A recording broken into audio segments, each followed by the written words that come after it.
Bem-vindos ao Noite Informativa. Hoje vamos analisar esta tensão no Zimbábue, este aparente golpe de Estado. As autoridades não confirmaram ainda se trata ou não de um golpe de Estado. Para isso, conto com a presença de Silvério Rongoane e também de Mohamed Yassine. Vou começar por si, Mohamed Yassine, obrigada pela presença aqui. Boa noite. Este aparente golpe de Estado era previsível, tendo em conta as últimas decisões de Robert Mugabe, que demitiu o vice-presidente do Zimbábue, e também de algumas figuras ligadas ao ZANU-PF, que é um partido histórico. Estas figuras fazem parte da história do Zimbábue. Acho então que esta situação poderá ter precipitado este aparente golpe de Estado, ou o exército aproveitou-se desta situação para, portanto, agir numa situação em que já estava planificado. Bom, muito obrigado. Primeiro cumprimentar os telespectadores lá em casa e também ao colega do painel e a ti, moderador. Eu penso que a questão do Zimbábue era uma bolha que acabou, infelizmente, por rebentar, na medida em que, desde o último congresso, no qual o presidente Roberto Mugabe é eleito como próximo candidato às próximas eleições, nesse caso pelo partido, e também a pretensão clara da sua mulher, de certa forma, co-gerir o país neste período, e também a vontade de outros líderes dentro do próprio partido da ZANU-PF em se libertarem do mugabismo, se assim posso dizer, e constituírem também uma nova governação. Há aqui um fato muito engraçado. Engraçado do ponto de vista negativo, é que os militares sempre foram fiéis a Roberto Mugabe. Os militares nunca estiveram fora das casernas a favor do regime do dia, a não ser quando foi à altura da cisão do contrato da Lei de Terra com a Inglaterra, na qual os militares foram os beneficiários, e agora que também per si decidiram assumir o poder que era da pessoa deles, com quem eles foram sempre leais. E eu penso que o Roberto Mugabe precipitou este seu isolamento quando se afasta e purga, exatamente, os militantes que estiveram com ele na luta de libertação, porque se for a ver, os generais que até hoje foram leais a Roberto Mugabe estiveram com ele na luta de libertação. Portanto, eles sentem-se, de certa forma, traídos pelo próprio Roberto Mugabe. Eu penso que a forma como dispensou o vice-presidente, está claro que ao retirar o vice-presidente e o pronunciamento da primeira-dama de que ela está pronta para assumir o cargo, deixou claro aos antigos combatentes de que não há vontade de Mugabe ceder o poder para outro cidadão dentro da ZANU-FP, a não ser para a sua própria esposa. E é preciso também dizer que a mão da Grace Mugabe dentro do partido ZANU-FP tem-se feito sentir, principalmente naquelas pessoas que poderiam ser, no futuro, suporte do próprio presidente Roberto Mugabe. Aquelas pessoas que ela entendia que seria um problema para a continuidade dele e também para a ascensão dela ao poder, e eram pessoas que sempre foram fiéis a Roberto Mugabe, ela conseguiu afastá-la. Olha, há muita gente que foi expurgada dentro do partido e que hoje em dia, com esta situação, de certa forma, poderá ressurgir e ainda com uma força acima daquela que a própria Grace poderia esperar. Exato. Há um sentimento, então, generalizado de que o próprio Roberto Mugabe não pode fazer do Zimbábue uma propriedade privada para si e pela sua família, já que havia, então, espaço da Grace Mugabe poder se candidatar à presidência do Zimbábue. Eu penso que o sentimento se faz sentir nos últimos posicionamentos da próxima Grace Mugabe. Olha, se for a ver, esses militares conseguiram suportar todas as sanções internacionais para o Zimbábue. Estiveram com o Roberto Mugabe. Conseguiram suportar a fome que assola o Zimbábue e também a carência do ponto de vista da sua moeda, porque a moeda zimbabiana perdeu peso. Mas os militares sempre estiveram ali, mas não concordam à ascensão que que a Grace Mugabe insiste que deve fazer dentro do partido. Ou seja, pode tomar conta do Mugabe como seu marido, mas não pode tomar conta do partido que eles em conjunto estiveram a criar. Exatamente. Silveira Rongoano, olhando então para a situação política do Zimbábue, se nós formos analisar a situação daquele país de alguns anos a esta parte, pode-se notar um descontentamento da própria população, dos partidos da oposição, da sociedade civil. Será que esta situação, este descontentamento também poderá estar por detrás desta decisão do Exército em tomar o poder naquele país? Bom, começaria também por cumprimentar os colegas do painel, boa noite, e cumprimentar as pessoas também lá em casa. Olha, eu penso que a melhor frase, se calhar, que pode caracterizar a situação do Zimbábue é aquela que Mia Couto fez quando falava dos brancos em África, porque ele dizia que a pior coisa que aconteceu aos africanos foi a vinda dos brancos, mas que a outra ainda mais pior foi quando os brancos regressaram, foram expulsos.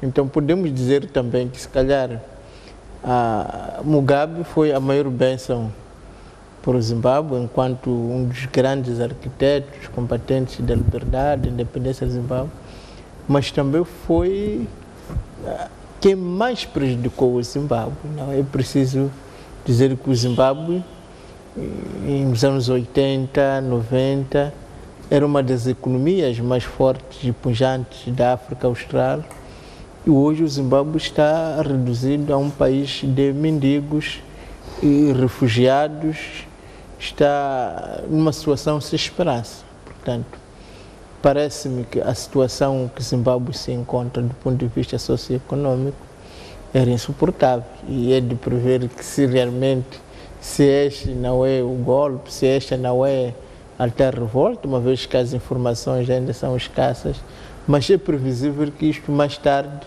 mais cedo, ia acontecer, e acredito que estará a acontecer neste momento, porque a situação econômica e social é dramática. Basta dizer que o Zimbábue perdeu a sua moeda. Não é? Exato, exatamente no momento em que os farmeiros foram expulsos do Zimbábue, foi neste momento em que a crise no Zimbábue começou, agudizou-se, portanto, aquele país vive neste momento carências extremas, falta de alimentos, medicamentos, o desemprego de toda a ordem, exatamente. Acha que isso também poderá ter precipitado esta decisão? Porque a moeda é um dos símbolos fortes da soberania.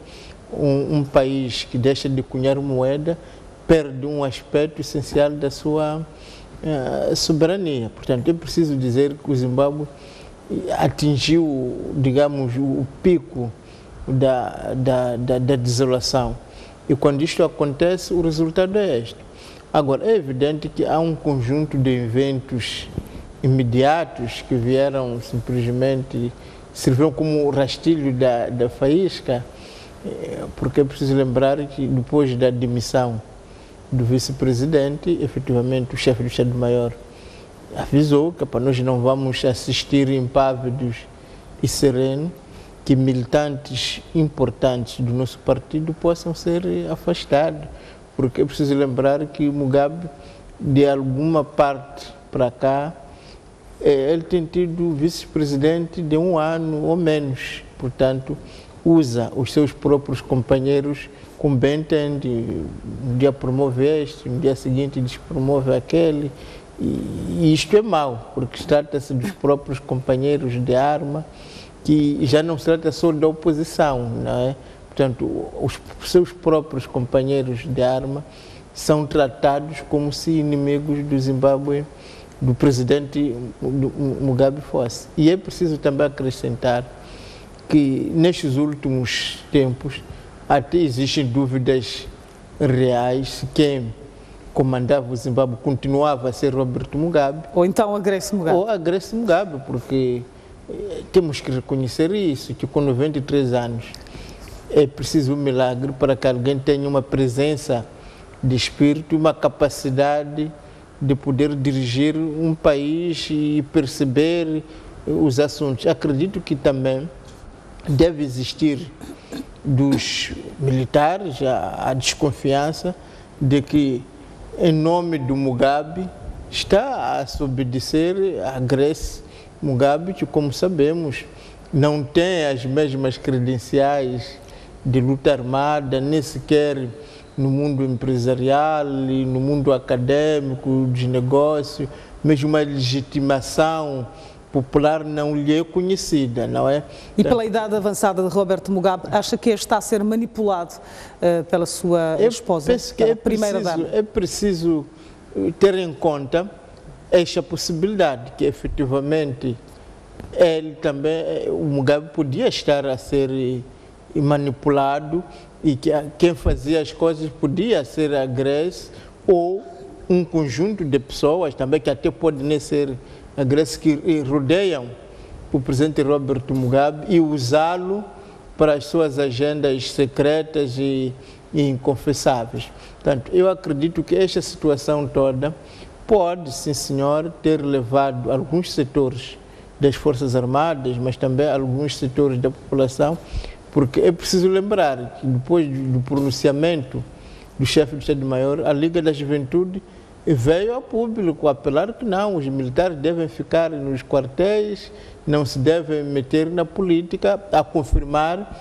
que ainda existe uma ala, de fato, afeto ao mugabismo, naquilo que tem de mais tenebroso, de mais inaceitável, que defende Mugabe, que queria e quer que o Zimbábue continue a ser o país mais pobre da África, um país sem esperança. Portanto, se confirmar que, de fato, alguns setores políticos, sociais, econômicos, sobretudo militares, se rebelaram contra o presidente Mugabe, pode-se pensar que até pode ser uma porta de esperança para que sejam levantadas as sanções, para que o Zimbábue volte a ser aceito nas instituições internacionais, possa recuperar a sua economia e dar uma nova oportunidade aos zimbabuianos, porque quem viu o Zimbábue e quem vê hoje não está completamente diferente. E assina, em termos reais, o presidente Roberto Mugabe está destituído do poder? Bom, uma questão é em termos reais, a outra é a questão em termos legais.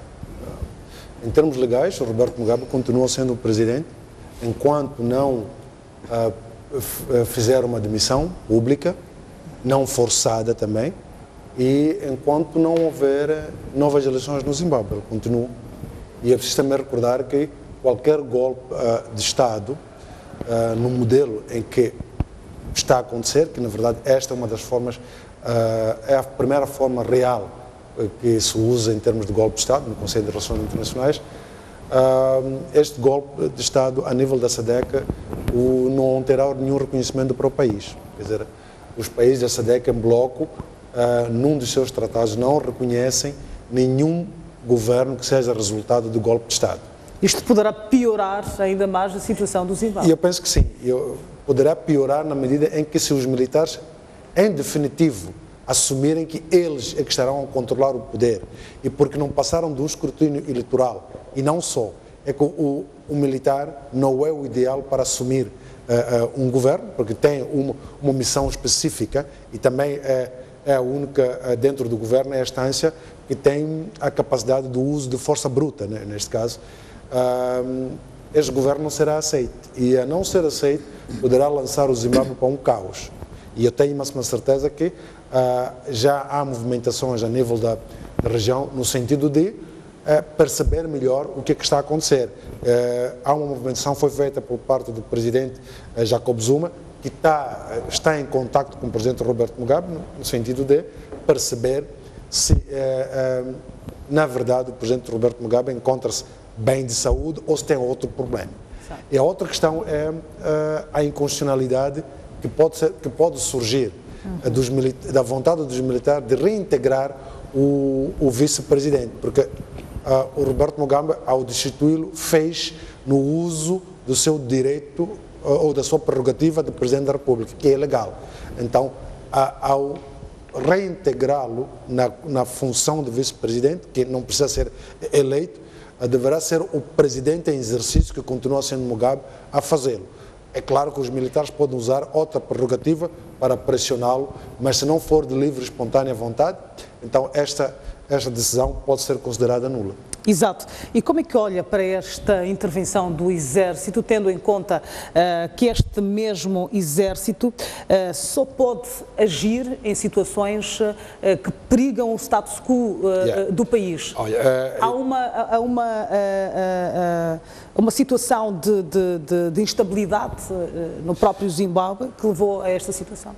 Já havia um sentimento não de agrado, porque os militares, por natureza, têm uma peculiaridade, que é o militar não recebe ordens, por exemplo, da primeira-dama, recebe ordens do presidente, que é o comandante em chefe, como a primeira figura militar no país. E segundo é que a interferência da primeira-dama já se fazia sentir por demais, no sentido de que o seu poder chegava a demitir figuras militares. E o presidente Roberto Mugabe, por algum motivo que a ele melhor cabe justificar, anuía a posição da primeira-dama. Então, os militares, ao se revoltarem contra o presidente Mugabe, eu quero crer que não é exatamente para a figura do ex-combatente, mas para a pessoa com que o presidente Mugabe se tornou agora, ao permitir com que a primeira-dama passe ou tome o poder do próprio país em detrimento do próprio presidente. Mas também é preciso dizer que os próprios militares continuam a dizer que são pela paz e pela segurança do próprio presidente Roberto Mugabe. Exato. Com esta situação toda, Silvério Rongoane, abre-se espaço para a alternância de poder no Zimbábue. Digo alternância de poder, não de figuras de dentro da ZANU-PF, mas de outros partidos da oposição, tendo em conta que a ZANU-PF está no poder, o Roberto Mugabe está no poder há quase 40 anos e agora está com 93 anos. Bom, é preciso dizer que é uma das tarefas das Forças Armadas de qualquer país velar pela segurança do país. E a insegurança de um país não acontece apenas quando há uma agressão externa.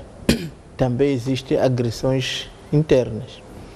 E não há dúvida razoável que pode nos permitir negar que o Roberto Mugabe estava a agredir da forma mais vil possível o seu próprio país, estava a condenar à escravidão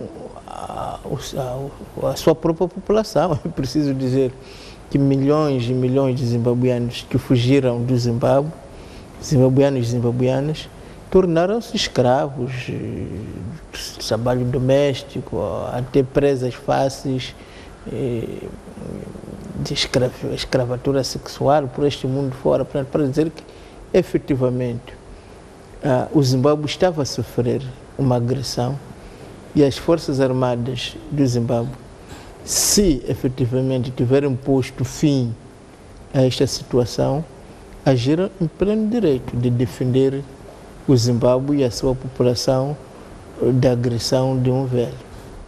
Agora, uma vez consumado, se for consumado este golpe, a pergunta que o senhor jornalista coloca é se isto abre uma oportunidade para a oposição, em última análise. Eu penso que não, que a grande abertura é feita por o povo zimbabuiano. E eu acredito que sem o Roberto Mugabe, se efetivamente os militares cumprirem a sua promessa, como tem dito até agora, que querem o cumprimento rigoroso da Constituição, haverá claramente um período de transição, que eu espero que esse período de transição seja curto e pacífico, acima de tudo, e haverá processos eleitorais. É evidente que esses processos eleitorais poderão ser uma mais-valia, poderão beneficiar a oposição no sentido em que, dado a omnipotência do presidente Robert Mugabe na ZANU-PF, não foi possível criar uma alternativa, e não havendo uma alternativa, isso poderá fragilizar aquele partido, por um lado. Mas, por outro lado, a oposição lidou sempre estes anos com uma incapacidade notória de participar em campanhas eleitorais, com a sua imagem completamente debilitada, que era refém praticamente de uma mulher, e isso se calhar funcionava como uma vantagem para a oposição, enquanto agora vai permitir que a ZANU-PF possa realmente ter um candidato a sério, possa se reorganizar-se. Então, parece-me que a retirada de Robert Mugabe do jogo político não pode ser lido automaticamente como uma estrada aberta para a oposição. É dizer que sim, esse cenário existe, de dado a omnipresença de Robert Mugabe, não há alternativas, não foi possível emergir outras personalidades, tanto um pouco como aquilo que vemos no Brasil, depois da saída de Lula e da Dilma, que de fato o Partido Trabalhista tem dificuldade de apresentar novas alternativas. Por maioria de razão, pode-se dizer que no Zimbábue, na ZANU-PF, não haverá alternativas, porque essas alternativas realmente foram fechadas e Robert Mugabe impediu o seu surgimento. Mas, por outro lado, também tem que se pensar que se a oposição lidava com um partido, com um candidato cansado, sem legitimidade, agora vai se enfrentar com um partido que pode se organizar. Exato. Yassine, quando se pretende justificar situações embaraçosas, alguns países africanos sempre alegam mão externa. Nesta situação do Zimbábue, a ZANU-PF, existe uma mão externa ou a própria ZANU-PF está a colher vento, já que plantou a tempestade?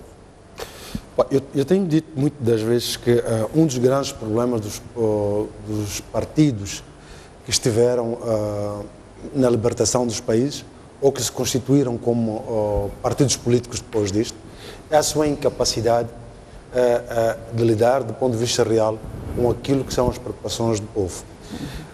O Zimbábue, pela atitude da ZANU-PF, preciso também dizer que a ZANU-PF é o único país que governou o Zimbábue desde que se tornou independente. Exatamente. Não quero fazer aqui analogias com outros países, mas é que geralmente os movimentos de libertação têm dificuldade de serem justos na governação, porque partem do princípio que o povo lhes deve, por terem sido eles a libertar na sua presunção. E também que erram no sentido em que os movimentos de libertação transformam-se em partidos políticos para continuarem a ser eles mesmos a dirigir os desígnios do país. E isto também contraria os objetivos fundamentais do primeiro encontro da OA em 1954, porque o objetivo era libertar a África e democratizá-la. Infelizmente, se for a ver, a única forma de democracia dos países que libertaram, os países que tiveram movimentos de libertação e que se tornaram partidos políticos, é serem eles mesmos a continuar no poder. E a realidade começa a vir à tona. Quer dizer, são 40 anos ali, são 40 anos em Angola, são 40 anos em Moçambique. Quer dizer, a sigla 40 parece ser importante para esses países. E a outra questão é que, se for a ver, a forma de deteriorar o modelo de governação está patente em todos os Estados. Enquanto que o Zimbábue, por um lado, o Roberto Mugabe entende que não tem problema continuar com o país em sanções, quer dizer, as sanções são aplicadas para o país no seu todo, por causa de uma posição tomada por ele, não tem problema em achar que os acordos internacionais podem, de um momento para o outro, deixarem de serem cumpridos, que transformou o Zimbábue equiparado à Coreia do Norte. A infelicidade é que, com a queda da Líbia, perdeu qualquer apoio que poderia sustentar o Zimbábue. E o Zimbábue vai se definhando. Olha, poderia haver aqui uma reação por parte dos partidos da oposição, ou até a sociedade civil zimbabueana, que é conhecida como uma das mais organizadas a nível da região, em termos de intervenção social. Mas nós estamos a ouvir aqui, o que significa que a sociedade civil e os outros partidos deixaram esta nova pretensão para os próprios aliados de Roberto Mugabe, ou seja, os militares que se beneficiaram no passado da distribuição de terra, destruindo o celeiro zimbabueano, que era considerado o celeiro africano, hoje conseguiram perceber, afinal de contas, quem é o verdadeiro problema do Zimbábue. Então, nós estamos perante uma mão externa, estamos perante uma pessoa interna que acabou por destruir o Zimbábue, e a única mão que se pode dizer agora que é uma mão interna é a mão da Grace Mugabe. E para as últimas informações, foi a primeira pessoa também a sair do país, porque ela agora encontra-se na Namíbia. O que é questionável, porque se diz que se uma primeira-dama consegue sair de um país devido a uma questão problemática, é preciso dizer que o presidente Roberto Mugabe provavelmente agora consiga perceber que nunca esteve bem acompanhado. Aliás, esta primeira-dama já esteve envolvida então em polémicas na África do Sul, onde supostamente agrediu a filha, portanto, uma modelo, e que Sim. ela estava a ser caçada, mas conseguiu então ter esta imunidade havia aqui a questão do uso da imunidade, que do ponto de vista legal é certo. Usou-se a imunidade e existem outros trâmites do ponto de vista de relações internacionais que podem obrigar o Zimbábue a também, ou podem sancionar o Zimbábue, ou podem obrigar o Zimbábue a ressarcir a vítima. Exato. Mas há uma imagem negativa de impunidade que ficou aqui. Quer dizer, não é somente a atitude da primeira-dama, mas é o formato com que é usado pela diplomacia zimbabueana para se impor a nível da região.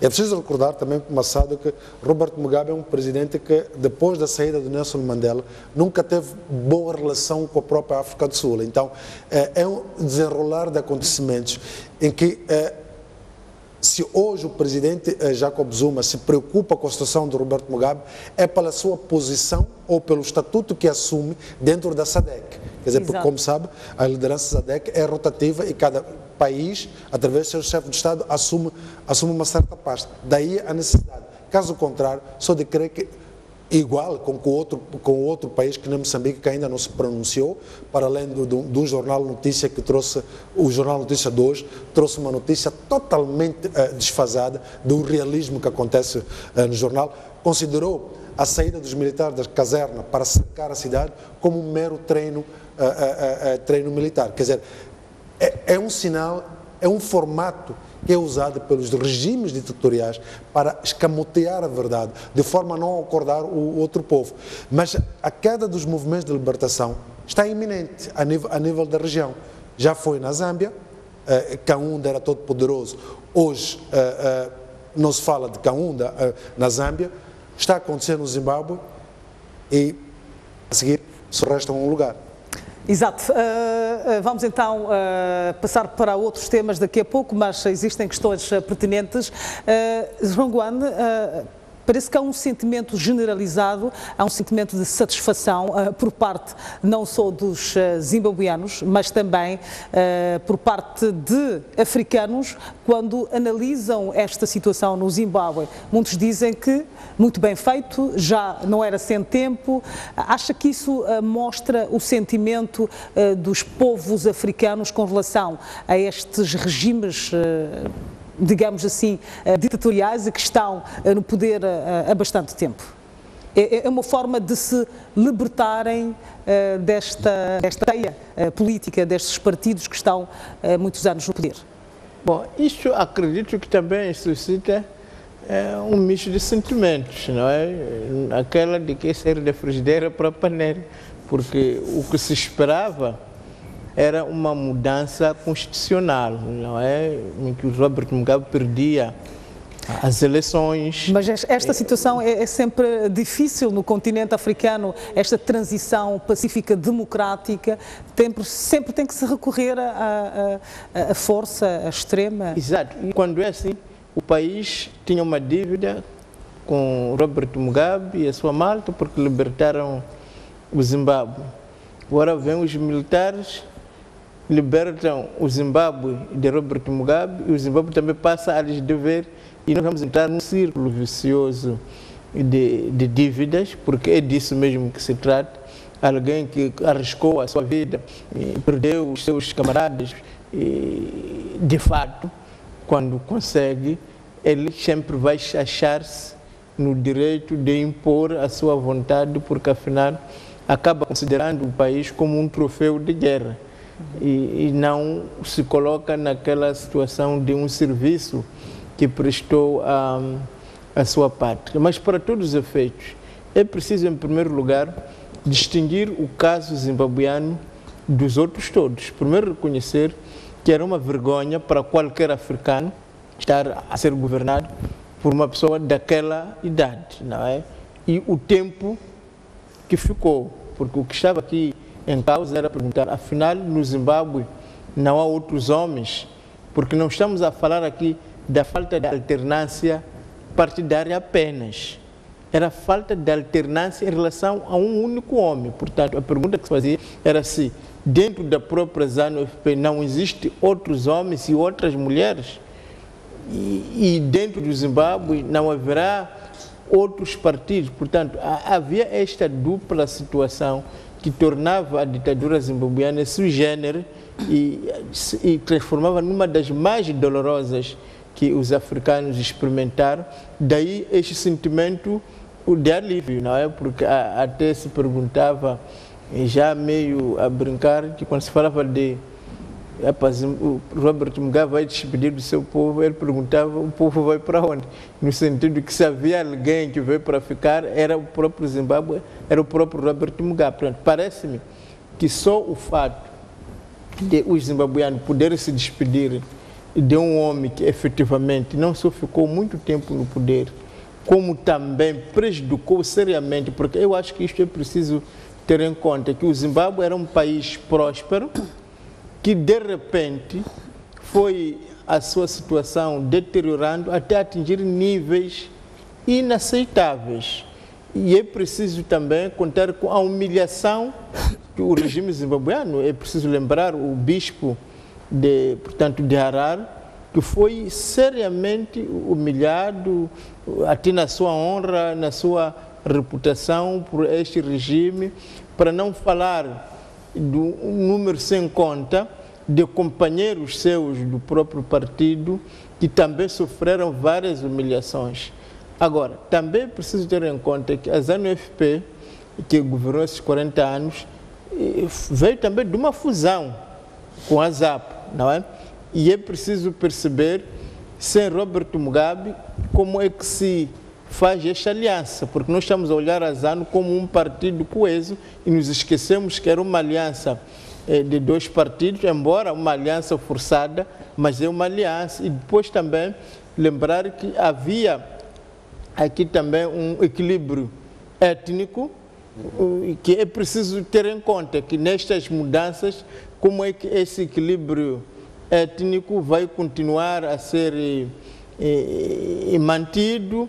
Já se falou destes embrólios legais e jurídicos, porque até agora houve um consenso de dizer que Robert Mugabe não. Agora, é preciso criar o consenso, se não é Robert Mugabe, quem é que segue? Porque acredito que a oposição não estará de acordo que seja alguém imposto pela ZANU. Há essa possibilidade, então, de se convocar o vice-presidente, que neste momento está em parte incerta, está exilado, teve que fugir quando foi demitido pelo Robert Mugabe. Poderá a demissão já tem efeitos, não é? Portanto, poderá ser que o Exército, efeitos, então, o convoque para... E penso, como dizia, a nomeação e a demissão do vice-presidente depende de quem está no poder, o que significa que se o presidente Mugabe for coagido e assim o decidir, reintegrá-lo, essa posição vai ser nula. Mas o presidente Robert Mugabe pode muito bem, neste processo em que se sente menos à vontade com a situação toda do país, para o bem do próprio país, demitir-se. Pode reintegrar o vice-presidente, porque não precisa de muita coisa para fazê-lo, já de um papel e uma caneta, reintegrá-lo e ele demitir-se, tal e qual como os líderes militares estão a pedir.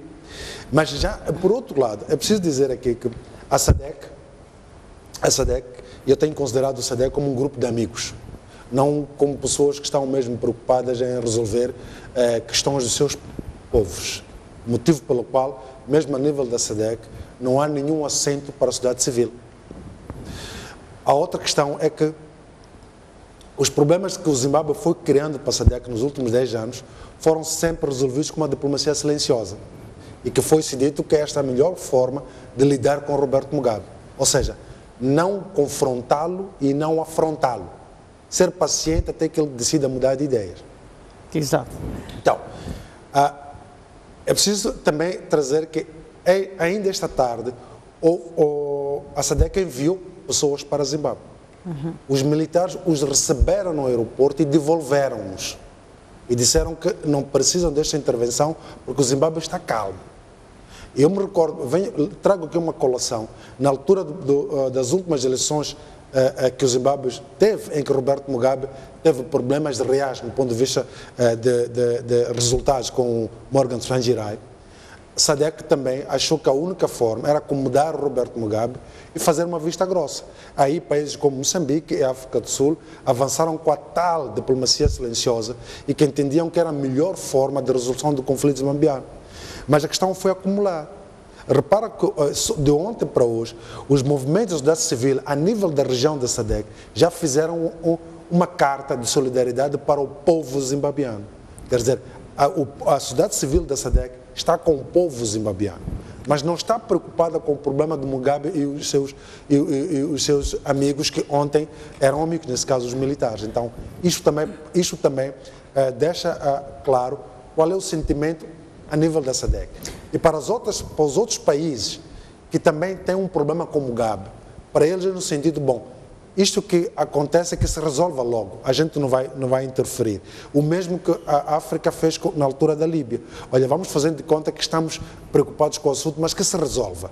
Quer dizer, para a África do Sul, a queda do Mugabe é uma solução esperada há muito tempo.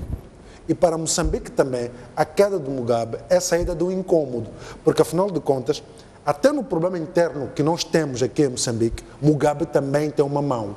Do ponto de vista de que os militares zimbabianos são sempre chamados para vir para Moçambique, quando se trata de confronto que Moçambique tem, inclusive com seus próprios irmãos. Então, a queda de Mugabe é uma solução para a região da SADC, tanto como para o tribunal da SADC, é uma solução porque Mugabe fechou o tribunal da SADC numa altura em que os farmeiros brancos venceram a disputa sobre a terra que tinham com o governo zimbabiano. Exatamente. Então, o Roberto Mugabe achou que deveria encerrar o tribunal da SADC. Então, é uma pessoa, é um déspota que tinha tanto poder, não só para ele, mas para os países da região, que a sua queda, como digo, só de crer que países como Moçambique e África do Sul não farão um barulho aberto. Exato. Porque lhes convém, como país, pode não ser conveniente como partidos políticos. Ou seja, não é conveniente para Frelimo que Roberto Mugabe caia, perda um aliado até para o processo de votação, o processo eleitoral, em que zimbabianos são chamados para vir votar aqui como moçambicanos a favor de um certo partido. Perde no processo como partido, mas como país, do ponto de vista de relações internacionais, eu penso que fica bem que Moçambique se distancie do assunto zimbabiano, que deixe que ele resolva. Para não sermos obrigados a tomar um posicionamento aberto. Podemos condenar que um governo, o resultado de golpe de Estado, não é bom. É verdade que não é bom para ninguém, mas se acontecer definitivo, então que seja. Exato. Falou aqui há pouco desta situação dos farmeiros. O presidente Roberto Mugabe via-se numa posição em que os próprios nativos, os próprios zimbabuianos, reclamavam desta questão da terra, que eles não tinham a posse da terra e que a mesma terra estava nas mãos destes farmeiros. Olha, estas duas posições, Mugabe decidiu partir-se para uma decisão não muito comum, já que tinha perdido então esta situação perante a SADC e nesta situação toda, numa posição em que Mugabe queria atender ao pedido do povo, acabou fazendo a vontade do povo e este mesmo povo acabou... Eu penso que Mugabe quis atender à pressão dos militares, porque os que tomaram a terra dos farmeiros foram os militares. E porque nunca produziram, acabaram por deixar que tudo secasse. Mas é preciso também dizer que em 1980, quando Moçambique ajudou o Zimbábue a libertar-se, uma das questões fundamentais que tinha sido colocada na altura era a libertação da terra. Exato. Porque, no sentido de que é preciso libertar a terra para permitir com que o povo tenha acesso a ela. E acredito que o mesmo conselho também foi dado à África do Sul. Mas o Zimbábue estava preso a um acordo, que era o Tratado de Lancaster, que não permitia com que o Roberto Mugabe, o Zimbábue no seu todo, para beneficiar dos apoios que tinha da Inglaterra, se desfizesse dos farmeiros. Fazia parte de um dos condicionalismos para a independência. E é este o acordo que o Roberto Mugabe entendeu que deveria violá-lo, e é este o motivo de sanções até da União Europeia até hoje. E quem é que beneficia das terras? Os beneficiários das terras que o Roberto Mugabe arrancou aos farmeiros são os generais. Beneficiaram-se da produção que tinha sido feita naquela altura, terminado a mesma, ficou claro que não havia nenhum plano de rentabilizar a terra. Daí que hoje em dia Roberto Mugabe não tem como olhar para os militares, exigir ou ter que dizer que não os favoreceu no passado. Esta ligação entre Roberto Mugabe e os militares tem sido de longa data, no sentido de que só eles é que beneficiavam das políticas segregacionistas de Roberto Mugabe. Daí, este divórcio de ontem e hoje ser interessante até para a política internacional, porque os militares acabam de dizer a um mundo que, afinal de contas, o mundo sempre esteve certo, porque os militares, hoje em dia, evocam também as sanções que o país está a sofrer como resultado da política de Roberto Mugabe. Evocam também a queda da moeda como resultado das políticas de Roberto Mugabe. O que significa que todos estiveram certos em relação a esta personalidade, mas ele só tinha o apoio dos militares que hoje acharam melhor retirá-lo. Exato. Vai poder analisar a última questão da noite, qual será então a posição da SADC? Esta pergunta faço a si, Silvério Ronguane. Neste momento, qual é a posição, qual deve ser a posição da SADC face a esta situação do Zimbábue? O presidente Jacob Zuma, que é também o presidente em exercício da SADC, apelou à calma entre as duas partes, entre o presidente e as forças de defesa e segurança, para resolverem este impasse de forma pacífica e para não colocarem em causa a paz e a estabilidade do Zimbábue. Eu penso que a posição da SADC vai depender daquilo que vai acontecer nas próximas horas, nos próximos dias, do desfecho que este caso vai ter. Porque repare que, do ponto de vista legal, existem várias saídas. E uma das saídas, que penso que seria a mais airosa, é que efetivamente pode-se considerar que o despacho que o Roberto Mugabe fez, e, portanto, exonerando, demitindo o seu vice-presidente, pode-se considerar que estava eivado de irregularidades. Por exemplo, se declarar que o Mugabe não está em condições mentais para tomar decisões racionais, portanto, bastaria que uma junta médica comprovasse que realmente as últimas decisões de Mugabe, como se adivinha, não eram decisões que possam ser consideradas racionais, livres, que derivavam de perturbações mentais. Significa que a admissão do presidente era ilegal, o presidente está em funções. Estando em funções, estando o presidente impedido de forma permanente de exercer o seu cargo, pode, de uma forma legítima, o vice-presidente retomar os seus poderes e concluir a legislatura. Por exemplo, numa situação destas, penso que a SADC não teria muito por onde questionar o caso zimbabueno. Agora, se isto descambar para o torto, como estamos acostumados noutros golpes em África, em que esses golpistas tomam poder e colocam períodos muito longos de transição ou organizam eleições que de eleições só tem um nome, e eu acredito que aí a posição da SADC seria de condenação, porque apesar de os golpes serem condenados tanto pela SADC como pela União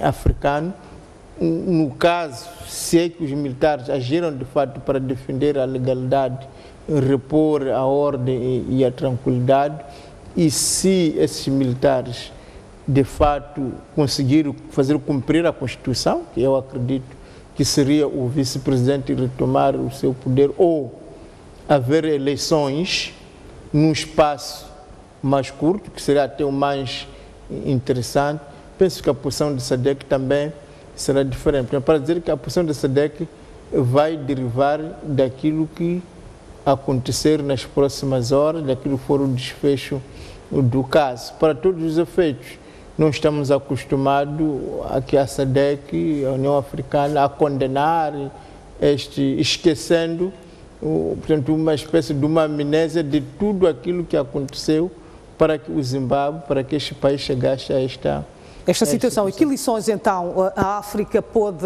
tomar deste aparente golpe de Estado no Zimbábue? Esta situação não foi, então, confirmada ainda pelas autoridades zimbabueanas?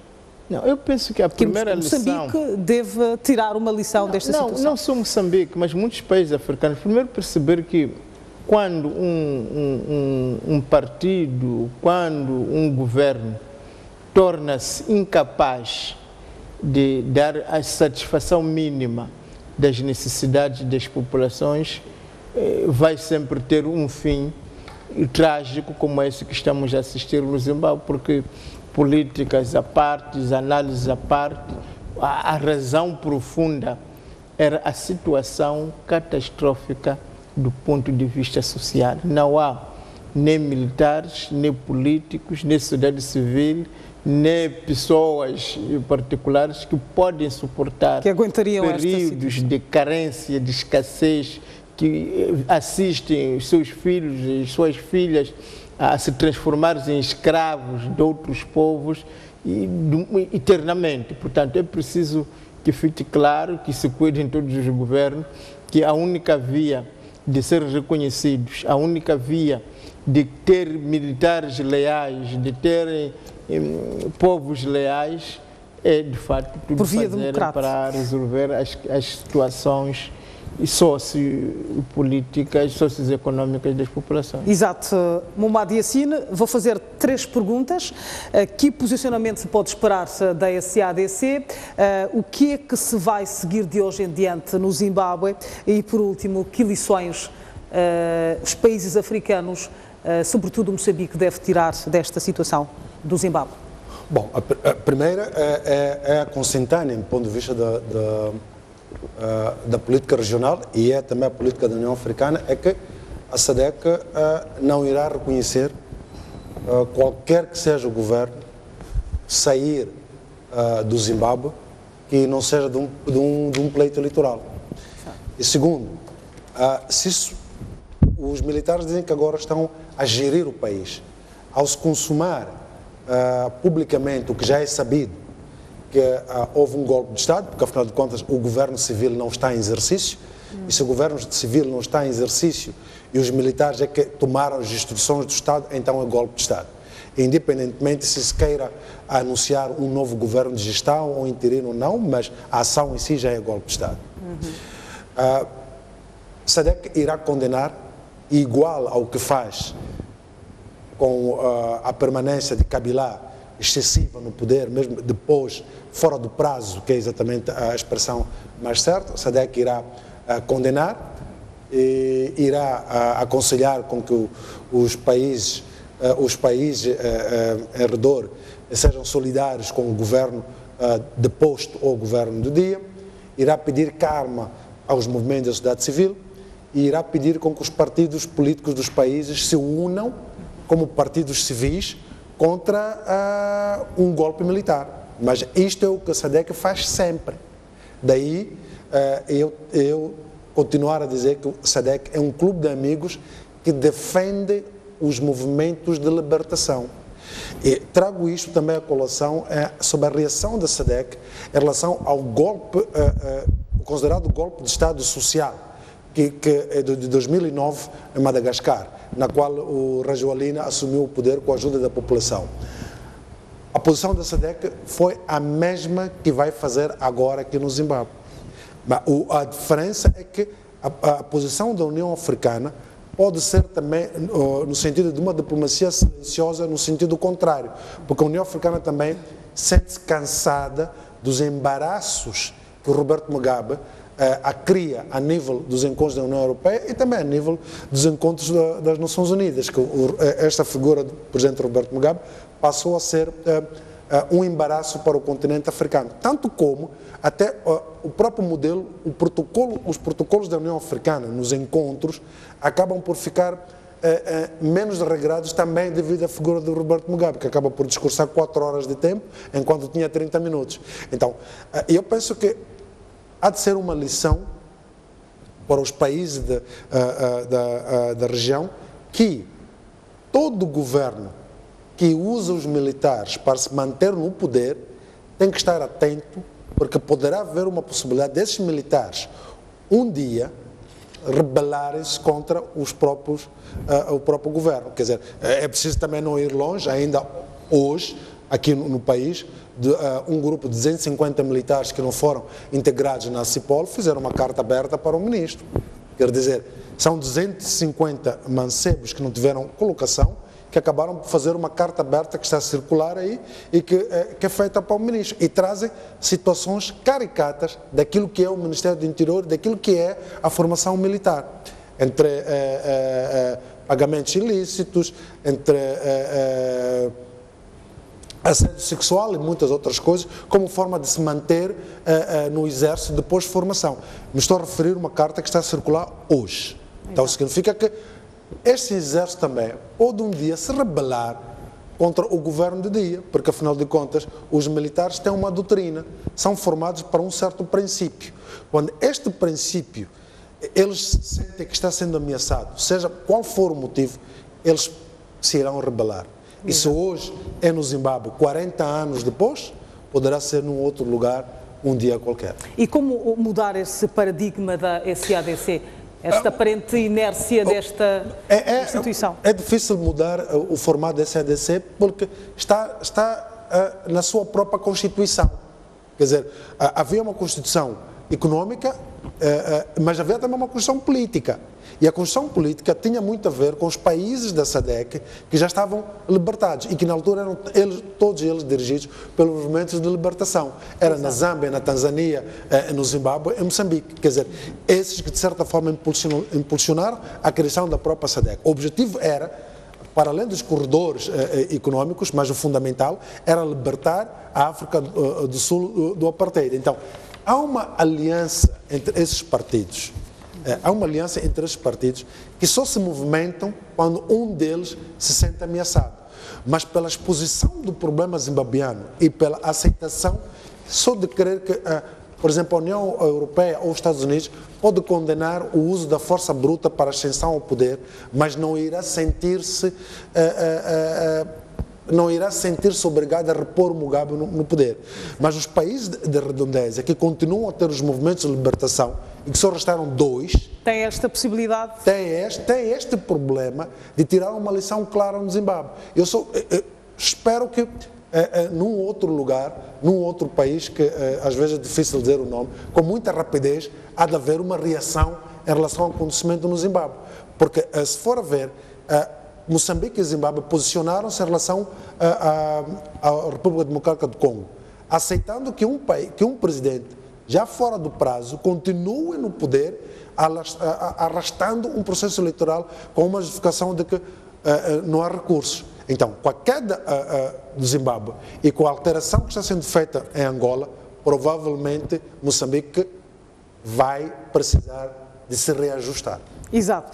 Vamos então passar para o outro tema da noite. Vamos falar desta demissão da Presidente do Conselho de Administração da Sonangol. Estamos a falar da Isabel dos Santos, que é filha do então Presidente Eduardo dos Santos.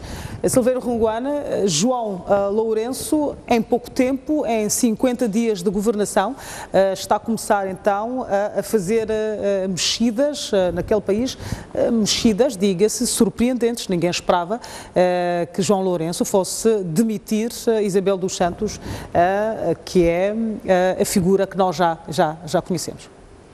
Bom, é aparentemente inesperável, não é? Mas olhando para a lógica desses governos, portanto, são governos que neopatrimonialistas, no sentido que beneficiam amigos e familiares, portanto, os Eduardo dos Santos tinham os seus amigos e familiares, e uma vez que perdeu o poder, esses amigos e familiares vão, de fato, passar por um longo e merecido jejum. E os novos também vão colocar os seus amigos e familiares. Portanto, uma análise realista nos leva a pensar que não havia como, porque a partir do momento que se deixa de trabalhar de uma forma racional e lógica, se abandona a ideia do serviço e se promove o nepotismo, é evidente que cada pessoa tem os seus familiares. Portanto, se este cessou o poder, todos os acólitos, os clientes, os familiares e amigos vão ser preteridos em nome de outros. Portanto, isto seria a análise realista. Outro aspecto fundamental é que portanto, o João Lourenço precisa, para legitimar-se, de tomar algumas ações que lhe permita fazer com que o povo diga, sim senhora, está aqui um líder. E se as pessoas choravam por causa da filha de Eduardo dos Santos, choravam deste e daquele caso, é evidente que ele vai demitir estas pessoas, e às vezes essas demissões são apenas cosméticas.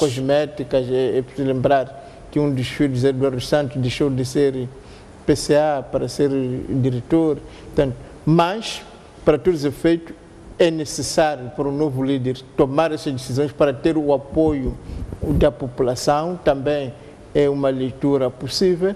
E a terceira leitura é de pensar que realmente este novo presidente quer inaugurar uma nova era para Angola, uma era em que efetivamente o clientelismo, o neopatrimonialismo é deixado para trás. Portanto, são todas leituras possíveis, mas eu confesso que não estou surpreendido com estas dimensões. Estaria surpreendido se fosse o contrário, porque aliás nós aqui em Moçambique que tivemos a felicidade de ter essas mudanças mais cedo, a de perceber que os acólitos de Samora Machel não passaram para o regime de Chissano e os acólitos do presidente Chissano não passaram para o regime do presidente Guebuza, e os do presidente Guebuza também estão a ser preteridos no plano. Parece-me que é quase inevitável que isto aconteça, desde que as pessoas não são nomeadas de acordo com os princípios constitucionais,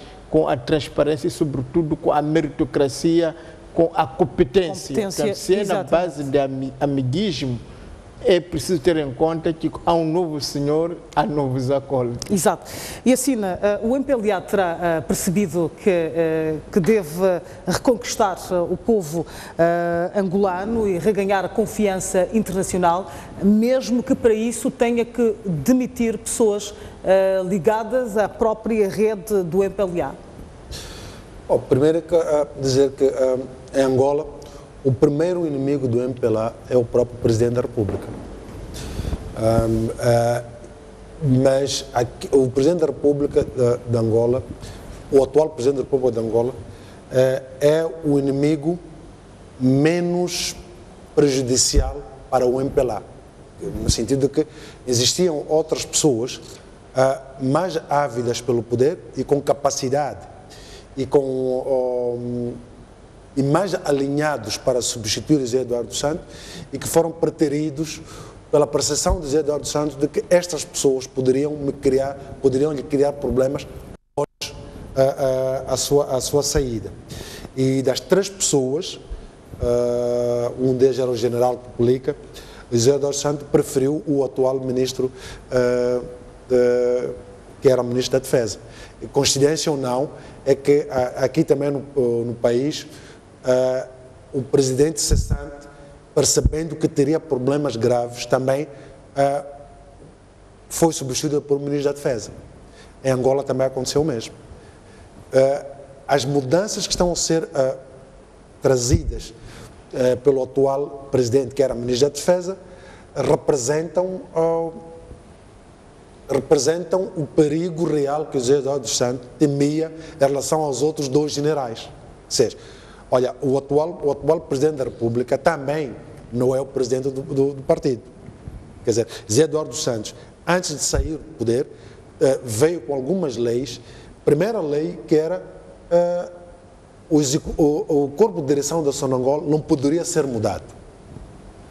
E também que nenhum general que até então, durante o seu mandato, este último mandato, tivesse assumido o posto, não poderia ser alterado assim que ele saísse do poder, tinha que ficar à espera do término de mandato.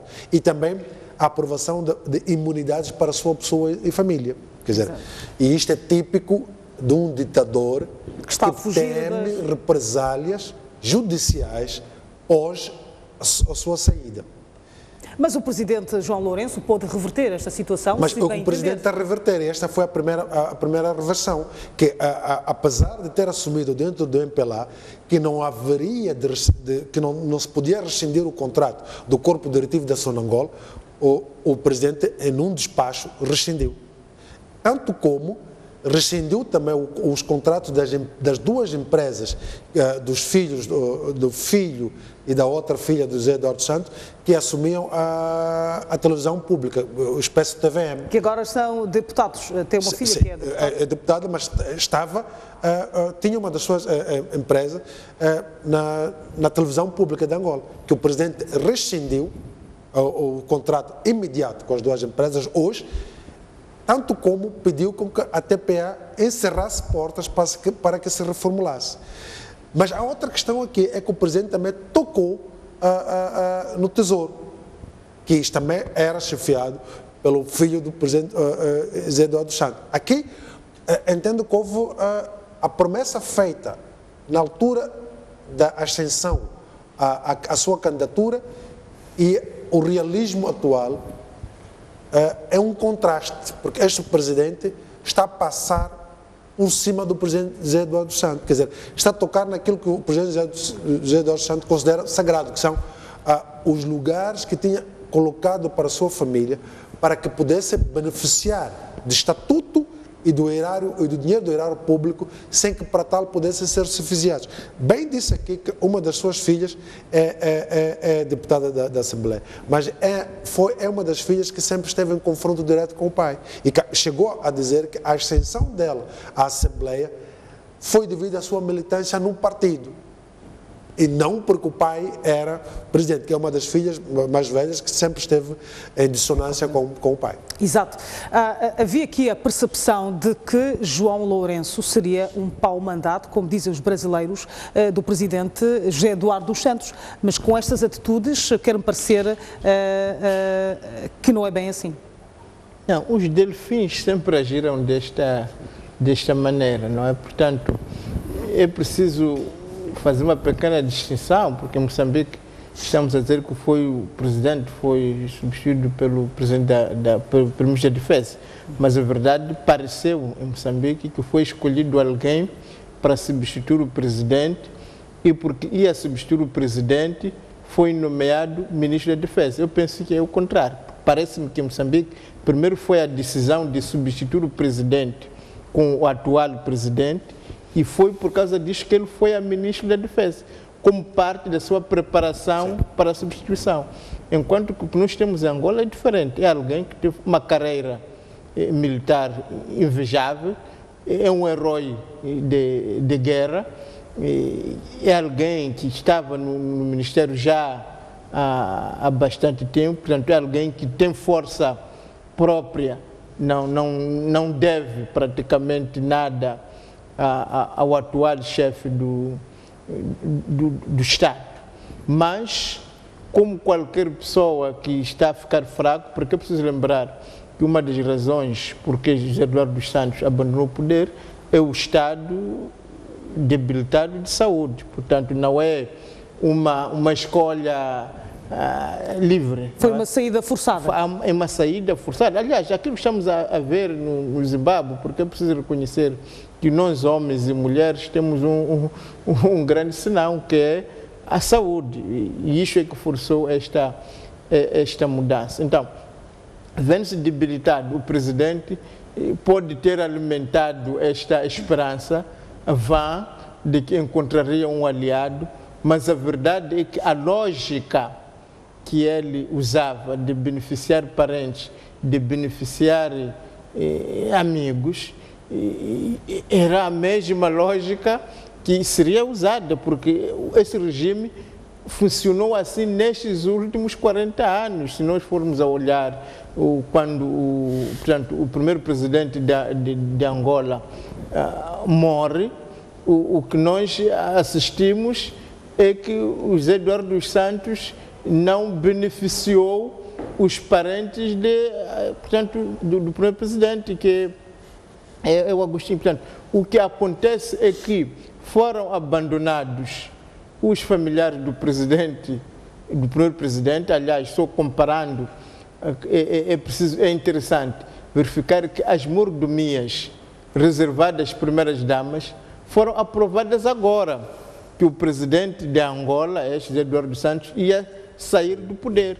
Mas durante esse tempo todo, havia uma ex-primeira-dama, que foi a esposa do primeiro presidente de Angola, mas o José Eduardo dos Santos não olhou para isso. Portanto, aquilo que se diz, não é?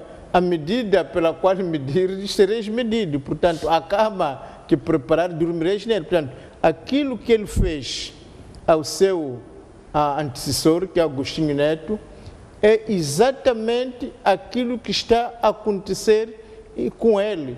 E se fôssemos para uma nova... Portanto, parece-me que o mais simples, o que protegeria mais de Eduardo dos Santos é se tivesse criado um sistema democrático funcional, portanto, uma mudança de regime, a substituição baseada na competência, na luta pelo poder. Penso que aí estaria mais protegido pelas leis, estaria protegido por este sistema. Mas qual é o medo destes líderes africanos em instituírem todas essas coisas que acabou de falar? Bom, aqui é preciso reconhecer também que em algum momento temos que pensar que esses líderes não são extraterrestres, não caem do céu. Não é que haverá, se calhar, dentro da idiosincrasia africana, da forma como nós vivemos, porque repare, que quando nós estamos a falar destas questões de relações familiares, é fácil falar contra José Eduardo dos Santos, falar contra João Lourenço, falar não sei contra quem, mas temos que reconhecer que na nossa idiosincrasia africana as relações de parentesco têm um peso muito grande. Exatamente. E que muitos dos vícios, dos crimes praticados pelos nossos chefes de Estado, pelos nossos governantes, e que tornam-se depois maior, porque são cometidos por pessoas que estão em grandes postos, mas também podemos encontrar muitos desses vícios já dentro das famílias, já dentro das pequenas sociedades, dentro das empresas. Portanto, parece-me que esta questão de familiaridade tem mais a ver com a nossa cultura, a nossa educação. E que isso certamente deve ser mudado. Vamos então passar para Yassine. Havia essa percepção de que João Lourenço seria alguém que não estaria ali para governar o país, mas como um quadro que estaria a ser pintado por uma outra pessoa. Eu penso que, como dizia no início, entre as 3 pessoas que tinham sido escolhidas para a presidência do MPLA, o presidente escolheu aquele que menos dano lhe causaria. Porque, se for a ver, todos eles continuavam no ativo, em termos de em cargos em exercício. Mas, como diz o Rafael Marques, é que o presidente José Eduardo dos Santos fez uma leitura não realista desta figura que escolheu. Quer dizer, acreditava que seria a pessoa que iria lhe causar menos danos. E causar menos danos até que, do ponto de vista real, acontece. Porque, mesmo depois da ascensão do atual presidente, continua a permitir uma questão que é considerada, a nível de Angola, estranha, que o Presidente da República se levante quando chega o Presidente do Partido. Quer dizer, que o próprio MPLA acha que tem que corrigir isto. Porque, afinal de contas, o João, é o Presidente da República. Quer dizer, não deve se levantar quando chega o Presidente do Partido. Deve ser o contrário. Mas voltamos para aquilo que é o problema da partidarização dos chefes de Estado a nível da SADC, ou voltando para os movimentos de libertação, porque acontece mais nesses grupos. Mas aqui também, o outro ponto é que o presidente José Eduardo dos Santos garantiu aquilo que para ele seria o essencial dentro do MPLA, do ponto de vista de segurança individual e estabilidade pós-mandato, porque só a questão de ser alocado $1 milhão para as suas despesas e de família pós-mandato, quer dizer, para um país que agora sente-se obrigado a recorrer ao Fundo Monetário Internacional para poder se manter de pé, é um bocadinho pesado. Mas o MPLA fez o jogo de José Eduardo dos Santos, ou seja, aceitou todas as condições que ele colocou para poder sair do poder. E se for a ver que uma das primeiras condições que o atual presidente, uma das primeiras ações que teve, a quando da sua tomada de posição, é restabelecer as boas relações com Portugal. No sentido de que o pessoal do governo anterior, incluindo o vice-presidente de Angola, tem processos judiciais em Portugal. Mas o atual presidente convidou o presidente de Portugal para que viesse a Angola, mesmo tendo em conta que José Eduardo dos Santos tinha cancelado várias viagens e convites anteriores. Isto para mostrar que está em total dissonância com a posição de José Eduardo dos Santos. Quer dizer, no meu entender, este era o sinal de que libertava Portugal para continuar com os processos judiciais que envolviam figuras de relevo dentro de Angola. A outra questão é que, ao tocar a filha do José Eduardo dos Santos, que num dos seus pedidos a nível do MPA foi no sentido de proteger, não toca só a ela, mas liberta para que os processos judiciais que possam vir dentro e fora do país possam atingi-la, porque afinal de contas a expõe para o poder judicial. Exato. E o Poder Judicial, em relação à figura de Isabel dos Santos, entre tráfico de influência, abuso de poder, usurpação de poderes que não tinha, que eram os poderes do pai, são tantos. Diga-se a filha... Que daqui para frente, querida, Angola vai poder ver, provavelmente, um Poder Judiciário independente ou com uma aprovação do atual Presidente da República para agir. Exato. Vamos então olhar para o nosso último tema da noite. Vou pedir então que seja feita uma análise rápida. Vamos falar desta condenação do antigo vice-ministro dos Desportos, que foi condenado a 3 meses de prisão. Esta condenação foi revertida então a multa, terá de pagar por dia cerca de 200 meticais para fazer então face a esta condenação.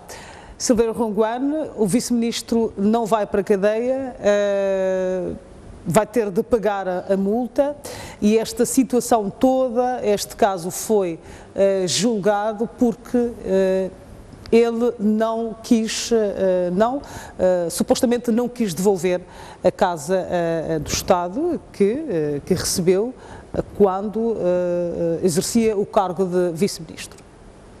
Bom, é preciso dizer que já um julgamento de um vice-ministro ou de um ministro, no nosso caso, é matéria suficiente para dizer, sim senhor, a justiça pouco a pouco está a ganhar uma certa preponderância, pelo menos fica o aviso de que ninguém está acima da lei, porque afinal o mais importante do Poder Judicial, até mais do que condenar este ou aquele, é dissuadir.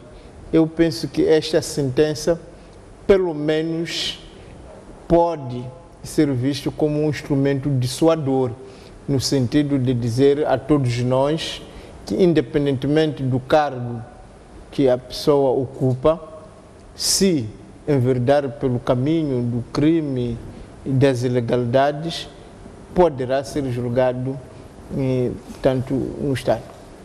Mas também há sempre aquele sentimento de dizer, bom, será que se fosse um cidadão normal a pena teria sido tão suave?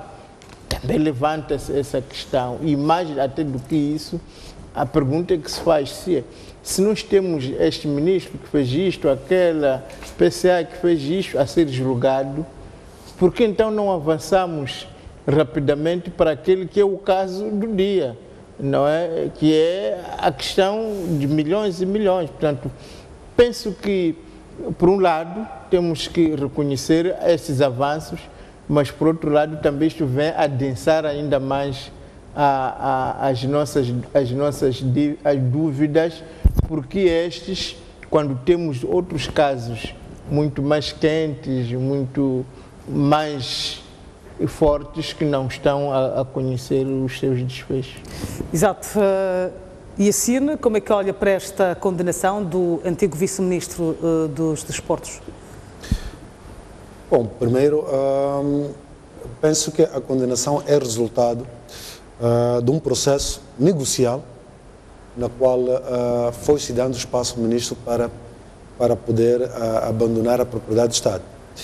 Mas é ressalva dizer que este ministro não é o único que até hoje se mantém nas casas que são património do Estado, mesmo já sem exercer o cargo de governante.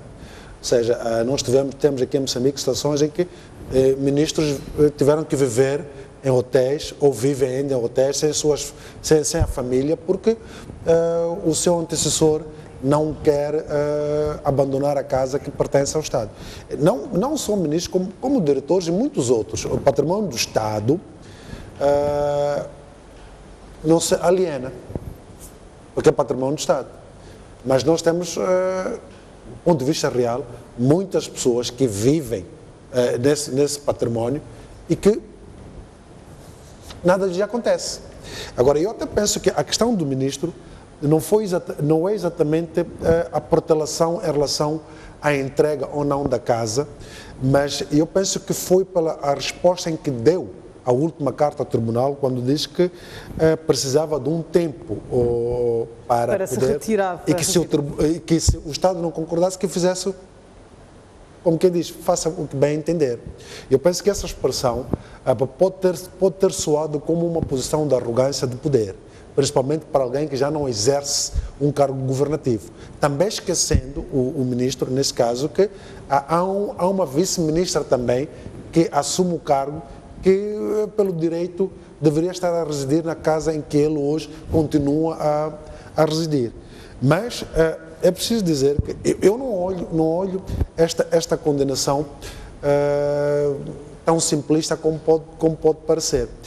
Porque apesar de que o ministro recorreu, já, através do seu advogado recorreu, mas não deixa ter ali uma mancha em relação à sua passagem pelo governo, pelo Estado. Então, eu penso que poderia ter sido uma atitude a ser evitada, mas é importante que o Estado, a mostrar-nos esta abertura, a mostrar publicamente que, afinal de contas, alguém que está numa casa que é do Estado e que não quer entregar, então pode ser levado ao tribunal, e eu penso que vamos poder ver a própria PGR nos próximos dias a perseguir tantas outras pessoas que estiveram no governo e que já não estão e que continuam a residir nas casas que pertencem ao Estado, porque são muitas casas do património do Estado que se encontram nas mãos só de governantes, de ex-governantes. E é preciso dizer que o património do Estado pertence a mim, pertence a si, pertence ao Ronguano e todo outro cidadão, porque é através das nossas contribuições que compramos esse património. Ou foi alienado, ou foi doação, mas que pertence ao país. Então, quando uma única pessoa, porque exerceu um caso governativo, entende que tem que obter esta casa para si, em detrimento do serviço dela para o Estado, eu penso que é mau. Mas quero ver a mão da PGR a convocar muitas outras pessoas que estiveram no cargo governativo e que são conhecidas. Exato. Vamos então dar por encerrada esta análise. Nós vamos fazer um intervalo, já voltamos para as notícias.